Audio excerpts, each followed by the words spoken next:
Good morning, MHS. It's Friday, and welcome to the March 10th edition of The Pulse. I'm Cameron Wozolowski. And I'm Miles Hurley. Thank you so much for joining us. This week on The Pulse, we will give you a blast from the past as we look into the history of the famous MHS Rock.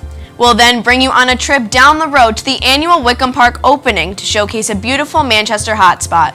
All this and much more coming up on this week's edition of The Pulse.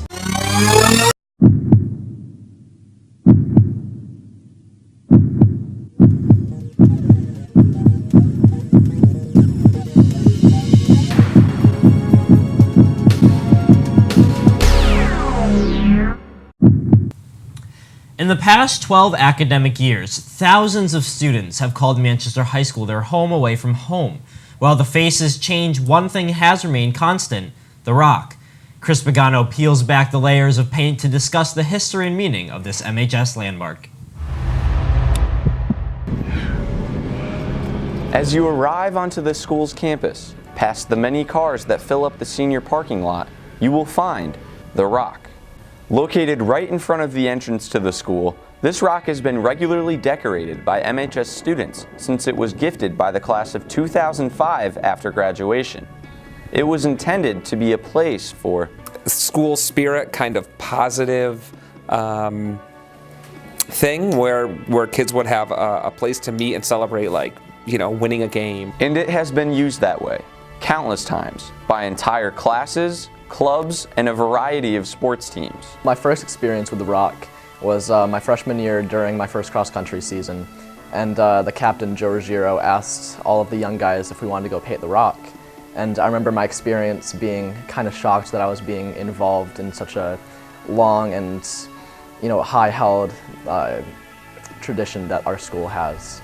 Teacher, Mr. Szlowski, who helped bring the Rock to MHS, explains how it has become a place where people go in happy times, but also in sad times. During your lifetime will make you reflect on who you are and what you are. I didn't expect that to be the case, but I think it's good that there's now a place for people to go and people to gather when they need community. And for students like Joey Pearl, it reminds us that we all are supposed to appreciate and support everybody in the school, whether it be something that you're a part of or not. It first came as a simple rock, but through many years and countless layers of spray paint, the Rock now holds the immense history of our school. This beloved tradition continues to symbolize the spirit of MHS. From The Pulse, this has been Chris Pagano reporting.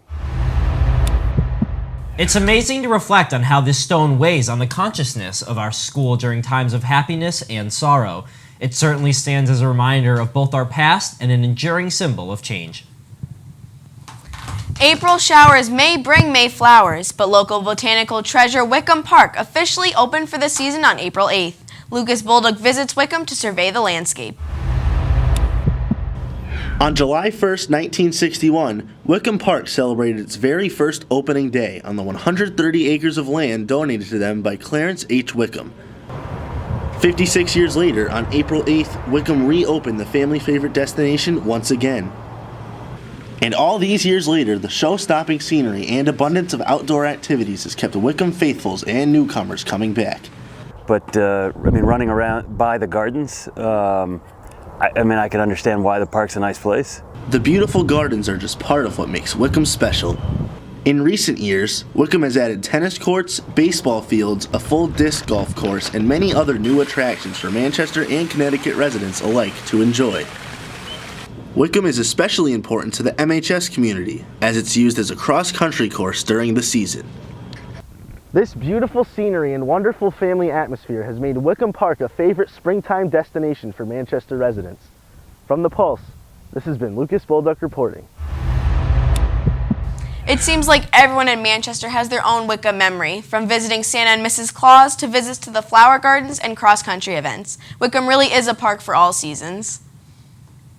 Speaking of seasons, as the weather clears up and improves, many look forward to spending time outside during the month of April. It can be easy to overlook things with warm weather on the way, but you might see some bright blue being sported in recognition of Autism Awareness Month. The month of April is most commonly known for the warmth of sunshine and new growth of flowers. However, April signifies something much greater. Autism Awareness Month. Autism is a genetic condition that is diagnosed early in one's childhood, making communication a challenge for those who are affected by it. The Lappins, a family from Manchester, has helped their son Johnny overcome the challenges that one may face if diagnosed with autism. At the beginning, he had no language skills whatsoever, so what they did is they did almost like a picture board, so he could associate pictures with what he needed, whether it was food or go in the bathroom.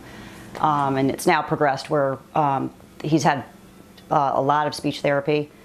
He has minimal language. It's not communicative, but he can respond. The Lappin family has given Johnny an incredible amount of support, and they have certainly done their part to raise awareness for autism in many different ways. Nick Lappin, one of John's 3 brothers, has multiple tattoos representing his overwhelming support for Autism Awareness Month. Well, Nick is the oldest and closest to Johnny, so I think him being the most outgoing out of all of us, he definitely wanted to raise awareness in some way, so I think getting the tattoos was a way of doing that. MHS offers many different opportunities for students in the Manchester community, with activities such as Unified Sports, Best Buds, and IOH. A diverse group of peers are able to fully experience high school without having to overcome any social barriers. There are more kids within our community that you probably don't even know have autism, but to understand what makes the autistic mind work helps to understand and accept people better. Sometimes it's not so easy, and we need to ask for help, and it does take a community, a school, friends, neighbors, and I think it's important so that everybody is aware that we're all different, and just a little compassion goes a long way. It is great to see the overwhelming amount of awareness that has been raised for autism over the past month. Autism Awareness allows people to recognize and celebrate the diversity in our community. In our school community, it can be hard for all students to balance schoolwork, a part-time job, and a personal life. But the challenge is even greater for our student athletes with little time to spare when their sport is in season. We spend a day in the shoes of one scholar athlete to see how he keeps all of these balls in the air. So the morning, some days I'm late to school because I don't really prepare at night, but mornings are busy. And then in class, I try to get as much work done as I can so that I don't have a lot of homework. F prime, right? F prime of 3 equals 0. Matt has one of the highest and hardest work ethics I have seen. He is always on top of his work, always asking questions. He's in during power hour, he's in after school. He'll catch me in the hallway. Hey, I was thinking about this. His mind is always going. I call him a genius, scholarly. Power hour, I usually try to meet with teachers if I missed anything or if I don't understand something. And then I get lunch. After school, I go right to sports. He is on the soccer team in the fall. He's busy with work sometimes. It's a privilege to coach Matt. He's a special player who works hard. Athletics, I see him training every time. Even in soccer in the fall, I see him try and help out one another. Then I do homework, dinner, and I just try to relax for a while at home. A lot of long nights, but it gets done. I feel very fortunate to be able to work with him. It looks like he's worked very hard. Matt is well-rounded. Smart.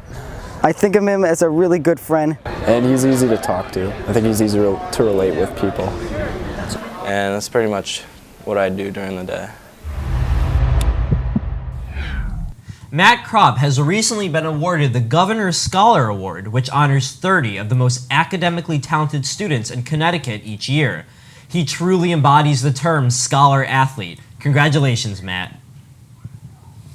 You might call this award season at Manchester High School, where our print journalism students have the opportunity to work with a true standout in his field. This professional is no stranger to the halls of Manchester High School or to the students in our sister print publication, The Harbinger. It's not every day that students get to work with an award-winning professional journalist, unless, of course, those students write for the MHS Harbinger. For the past 3 years, the Hartford Courant's Paul Doyle has been a consulting reporter with our school's newspaper and has had a profound impact on all of the Harbinger staff writers. Well, just Mr. Doyle is a very passionate journalist himself, and I think that he helps us in Harbinger become more passionate about our journalism, and he brings in that outside real-world perspective. As well as the class's teacher, Mr. Delaney. Personally, I've learned that being a journalist is more than just going to work every day and showing up and doing the job. It's really a mindset. Mr. Doyle's lasting effect on Harbinger alumni is visible as well. Boston College freshman and former co-editor-in-chief Naru Nahar told The Pulse, quote, "I could write an entire article about things I've learned from Mr. Doyle. Mr. Doyle made me feel like a real journalist, not just like some insignificant high school writer. He made me confident and comfortable in my abilities to work with people and accurately report on the things that mattered." For his work as the beat writer for the UConn women's basketball team, Doyle was recently named Connecticut Sports Writer of the Year by the National Sports Media Association. It's an organization based in North Carolina, broadcasts, I think it's called the Sports Media Association, and it actually encompasses sports writers and broadcasters, and they give national awards and they give awards for sports writer and sports broadcaster of the year for each state. And I was nominated, and I was surprised, honestly. You voted by your peers, and it was an honor. It's an amazing honor. Mr. Doyle comes to the Harbinger with years of experience. Well, Mr. Doyle brings the perspective of a professional journalist, which I think is invaluable to our journalism program. He spends his time in a real newsroom, and then he comes to MHS and to Harbinger specifically, and he talks to us about the parallels between the two and really helps bring it together. But he says that the students aren't the only ones who are learning. It's been sort of invigorating. When you're in this business for a long time, you see all the changes in journalism, and you probably have noticed. Your generation really hasn't grown up with newspapers. It's all digital, and I've lived through that. I've lived through a lot of changes in this industry. So to come back and work with students and just work on really the basics of journalism, asking the right questions, constructing a story, telling stories, finding ideas for stories. It's been really interesting and sort of invigorating, and it's reminded me of why I got into this field from the beginning. From The Pulse, this has been Tyler Madden reporting. From Boston to Dallas to Phoenix, Mr. Doyle has traveled the country reporting on some of the top sports stories, and we wish him all the best as he travels to North Carolina this June to contend for the National Sports Writer of the Year award. That's all we have for you this week, Manchester. Thank you so much for joining us. If you have any suggestions for stories that we might have missed, email Mr. Larson at b11elars@mpspride.org or visit us in the communication suite. If you're interested in learning more about The Pulse or seeing some of our other projects, visit mhstelevision.com. And hey, if you just can't get enough MHS news, check out our school newspaper at mhsharbinger.org. And of course, don't forget to follow us on Twitter and like us on Facebook at MHS Red Prod. I'm Kimmer Wazalowski. And I'm Miles Hurley. This has been The Pulse.